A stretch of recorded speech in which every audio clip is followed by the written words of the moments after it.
My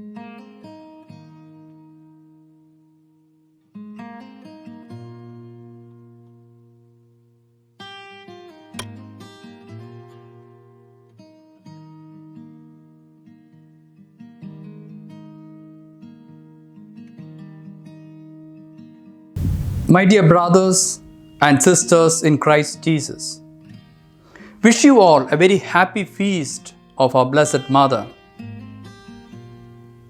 The 2015 December issue of the National Geographic magazine carried the cover story, Mary, the world's most powerful woman, ultimate mother, mysterious healer. The Virgin Mary inspires devotion like no other woman on earth. The editor-in-chief, Susan Goldberg, in the editorial presented Mary as global icon. She, speaking of the genesis of the cover story, said, "The inspiration for the cover story can be traced back to an exhibition that was held in Washington, D.C. in the year 2014 with the theme Picturing Mary, Woman, Mother, Idea. The exhibition brought together 74 artworks from around the world. The exhibition, she said, drew the largest crowd ever for Washington, D.C. And this got them wondering, what is it about Mary? She is the world's most depicted woman, yet among the most mysterious, with more written about her in the Quran than in the Bible. The cover story calls Lourdes as the miracles factory and says more than 7,000 cures have been attributed to the intervention of Mary in Lourdes alone. Of these, 69 have been officially recognized by the Church.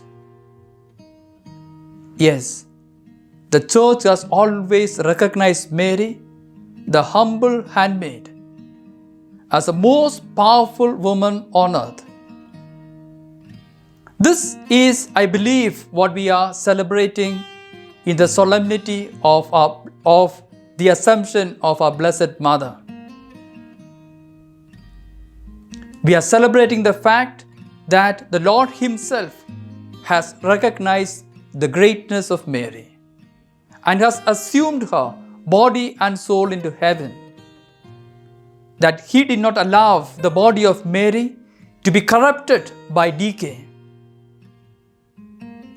When we celebrate the greatness of Mary in this solemnity today, a question that we could raise is, what's the secret of her power? The secret of her greatness? The Gospel reading that we listened to recounted to us the visit of Mary to her cousin Elizabeth. And thereafter, we heard Mary, the humble handmaid of the Lord, singing the praises of the Lord with the Magnificat. I just want to pick out from the two parts a reason each for the greatness of Mary. The scene or the visitation tells us that as soon as Mary discovered that her cousin, who is elder to her, is with child and could be in need of assistance, she departed with haste to the Judean town in the hill country. There she remained for 3 months assisting Elizabeth. Mary was already putting into practice what her son Jesus would teach later in his ministry. Whoever wants to be the first must be last of all and servant of all, as we read in Mark chapter 9, verse 35. Whoever wishes to become great among you must be your servant, Matthew 20:26. And in Luke chapter 22, verse 26, we read, the greatest among you must become like the youngest, and the leader like the one who serves. And John tells us in chapter 13, if I, your Lord and teacher, have washed your feet, you also ought to wash one another's feet. This humility of our Blessed Mother is indeed the first reason for the greatness of Mary. She is the first, the most powerful, and the greatest of women because she was ready to make herself the last, the slave, and the least. And the Magnificat begins with these words, and Mary said, my soul magnifies the Lord. In other words, my soul makes the Lord great. God stifles our freedom with all His commandments. He has to die. He has to disappear for me to be free. He has to disappear for me to be independent. Without God, we all could be gods. This is the great temptation of the modern age. Without God, we can be gods and do as it pleases us. The first parents thought likewise, and they wanted to become like God. They wanted to be like God. They were not satisfied with their status as creatures. They wanted to become creators instead. The prodigal son was not different. He didn't realize that he was free and great in his father's house.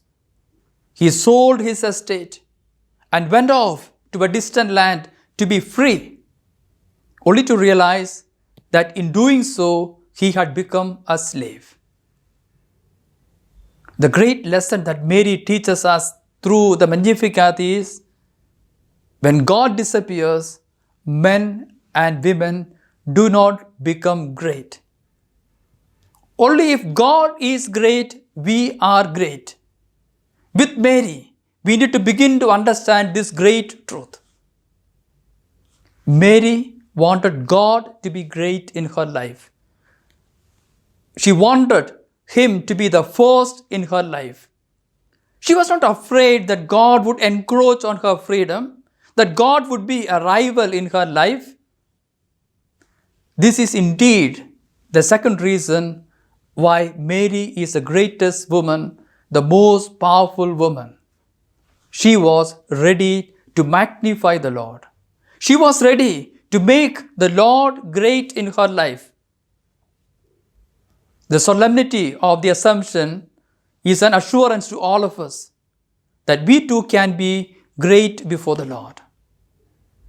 Mary has shown us the path to greatness. Imitating Mary, let us choose the path of humble service to our brothers and sisters. Imitating Mary, let us not be afraid to make the Lord great in our life.